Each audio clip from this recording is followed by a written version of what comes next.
एक समय की बात है, भगवान विष्णु अपने शांत चित्त से शेषनाग की शैया पर विश्राम कर रहे थे। भगवान विष्णु के इस रूप को देखकर मन में यह प्रश्न उठता है कि सर्पों के राजा शेषनाग पर बैठकर कोई इतना शांत कैसे रह सकता है। परंतु वह तो साक्षात भगवान है और उनके लिए सब कुछ संभव है। ईश्वर के नाम की साधना और नाम जप करना, यही इस कलयुग में पुण्य प्राप्ति की नींव है। इस कलयुग में ऐसा एकमात्र भी मनुष्य नहीं है जिसे कोई दुख या दुविधा ना हो। समस्त संसार के सारे लोग किसी न किसी दुख से ग्रसित हैं। इसलिए भगवान के नाम जप से मनुष्य की बहुत सी परेशानियां दूर हो सकती हैं। अपने जीवन में नाम जप से शारीरिक, मानसिक एवं आध्यात्मिक दृष्टि से क्या क्या लाभ होते हैं, यह हम इस प्रस्तुति में एक पौराणिक कथा द्वारा उदाहरण सहित जानने वाले हैं। कृपया वीडियो को पूरा देखें और चैनल को सब्सक्राइब अवश्य करें। तो चलिए विलंब न करते हुए आरंभ करते हैं। आज के वर्तमान में अनेक लोग दुख को भूलने के लिए मद्यपान करते हैं और मद्यपान का असर जब तक शरीर में हावी रहता है तो मनुष्य अपने आप को भगवान या फिर कह लो कि राजा के समान बन जाता है, और जैसे ही असर खत्म हो जाता है तो अपने असली स्वभाव में प्रवेश कर देता है। फिर वही सारी परिस्थितियां पुनः वैसे ही लौट आती हैं। परंतु मद्यपान दुख को भूलने का साधन नहीं है। इस दुख भरे संसार में भगवंत नाम जप करना ही उपयुक्त है। एक समय की बात है, वैकुंठ लोक में भगवान विष्णु के पास देवर्षि नारद जाते हैं।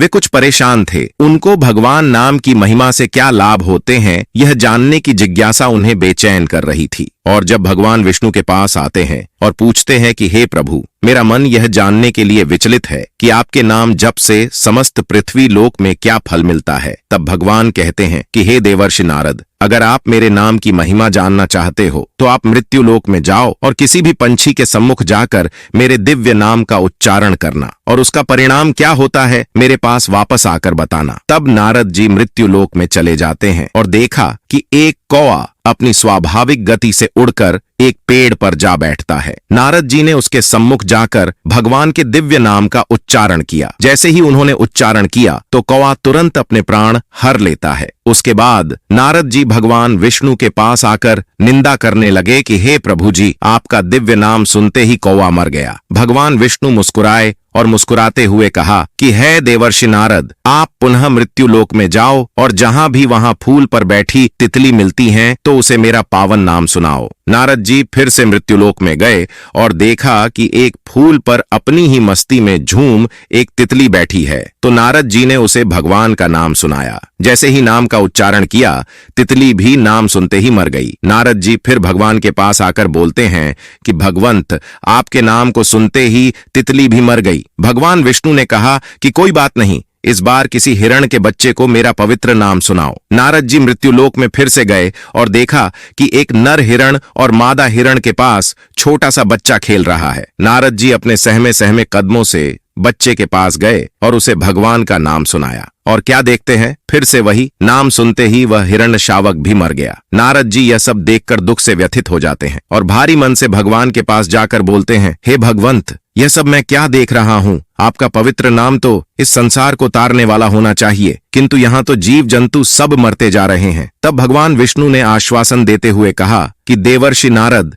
डरने की कोई बात नहीं, एक बार फिर से मृत्युलोक में जाओ और किसी नवजात गाय के बछड़े को मेरा नाम सुनाओ। फिर नारद जी न चाहते हुए भी भगवान के बार बार कहने पर मृत्युलोक में फिर से एक बार जाते हैं और देखते हैं कि गाय के पास एक नवजात बछड़ा पूंछ उठाकर पूरे उल्लास से दुग्ध पान कर रहा है। नारद जी डरे डरे से दबे पांव बछड़े के समीप जाते हैं और भगवंत नाम का उच्चारण करते हैं। परंतु क्या देखते हैं, उस बछड़े की भी वही गति हुई और वह तत्क्षण मर जाता है। अब इस बार तो नारद जी दौड़े दौड़े भगवान के पास आए और गुस्से में कहने लगे कि भगवंत, बंद कीजिए अपनी यह लीला। मुझे आपके नाम की महिमा नहीं जाननी है। आपका नाम उच्चारण तो जीवों को मार रहा है। मेरी और परीक्षा मत लीजिए और इन निष्पाप जीवों की जान मत लीजिए। भगवान विष्णु ने कहा, शांत हो जाओ आर्षिवर, एक बार मेरे कहने पर फिर से मृत्युलोक में जाओ और इस बार जीव जंतुओं पर नहीं परंतु मनुष्यों पर मेरे नाम के उच्चारण का प्रभाव देखो और मुझे सूचित करो। काशी नरेश के यहाँ एक पुत्र ने जन्म लिया है, उसके कान में मेरा अलौकिक नाम सुनाओ। नारद जी बोले, भगवान, आप मुझे कहाँ भेज रहे हैं? आप कुछ सोचिए, इससे मैं कलंकित हो जाऊंगा, मुझे लोग हत्यारा कहेंगे। तब भगवान के आदेश से उनके बार बार विश्वास दिलाने पर नारद जी काशी नरेश के यहाँ चले जाते हैं। वहाँ शिशु जन्म के उपलक्ष्य में उत्सव मनाया जा रहा था।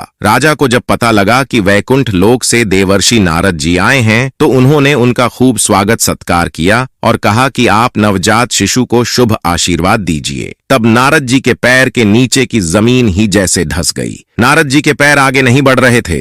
वे भय से व्याकुल हो उठे। वे शिशु के समीप गए और उसके कान में दिव्य भगवंत नाम का उच्चारण किया। नारायण नारायण। नारद जी ने जैसे ही नाम का उच्चारण किया वैसे ही शिशु ने बोलकर नारद जी को प्रणाम किया। नारद जी अत्यंत आश्चर्यचकित एवं गदगद होकर बोले कि बालक, तुम कौन सी शक्ति से बोल रहे हो? उसने कहा, हे ऋषिवर, क्या आपने प्रभु के दिव्य नाम की महिमा एवं शक्ति नहीं पहचानी है? मैं ही वह कौवा हूं, मैं वही तितली हूं, वही उस हिरण का बच्चा और वही उस गाय का बछड़ा हूं। हे देवर्षि, इस समस्त संसार में प्रभु नाम से उस पंछी पशु के जन्मांत मैं सहज ही प्राण त्याग सका तथा आज मनुष्य जन्म में आया हूं और आपको मेरा कोटि कोटि नमन। तब नारद जी के सब संशय दूर हो गए। उन्हें भगवंत नाम की अलौकिक शक्ति का ज्ञान हो गया और वह बार बार भगवान का धन्यवाद करने लगे। तुलसी मेरे राम को बीज भजो या खींच भम पड़ा जा में सभी उल्टा सीधा बीज अर्थात भूमि में जब बीज बोए जाते हैं तो यह नहीं देखा जाता कि बीज उल्टे पड़े हैं या सीधे, परंतु फिर भी कालांतर में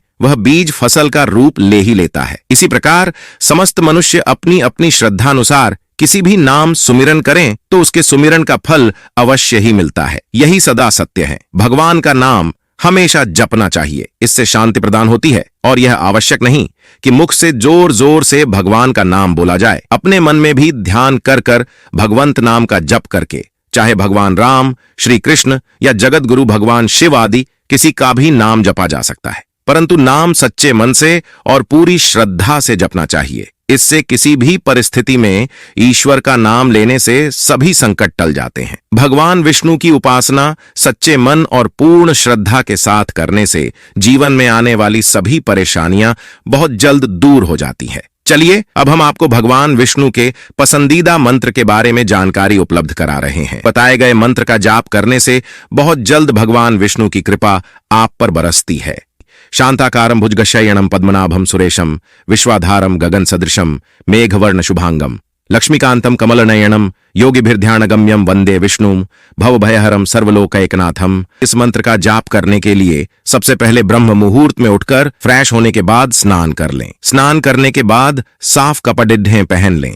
उसके बाद पूजा स्थल में पूर्व दिशा की तरफ साफ आसन बिछाकर बैठ जाएं। फिर अपने सामने भगवान विष्णु की फोटो या मूर्ति को रख लें। भगवान विष्णु के सामने दीपक और धूप बत्ती जलाने के बाद भगवान का चंदन से तिलक करें। हमारे हिंदू धर्म में देवी देवताओं के मंत्रों की शक्ति को सर्वोपरि माना जाता है। उसके बाद भगवान को फूल, फल और मिठाई अर्पित करें। भगवान विष्णु की पूजा अर्चना करें। उसके बाद हाथ में रुद्राक्ष की माला लेकर ऊपर बताए गए मंत्र का जाप 108 बार करें। जाप पूर्ण होने के बाद दोनों हाथ जोड़कर भगवान विष्णु से जीवन में आ रही सभी बाधाओं को दूर करने के साथ साथ जीवन को सुखमय बनाने की कामना करें। आज की हमारी प्रस्तुति में इतना ही। अगर आपको इस प्रस्तुति से कुछ ज्ञान प्राप्त हुआ हो तो वीडियो को लाइक करें और चैनल को सब्सक्राइब अवश्य करें। मिलते हैं एक और ज्ञानवर्धक वीडियो के साथ। तब तक के लिए जय जय श्री राम। हर हर महादेव।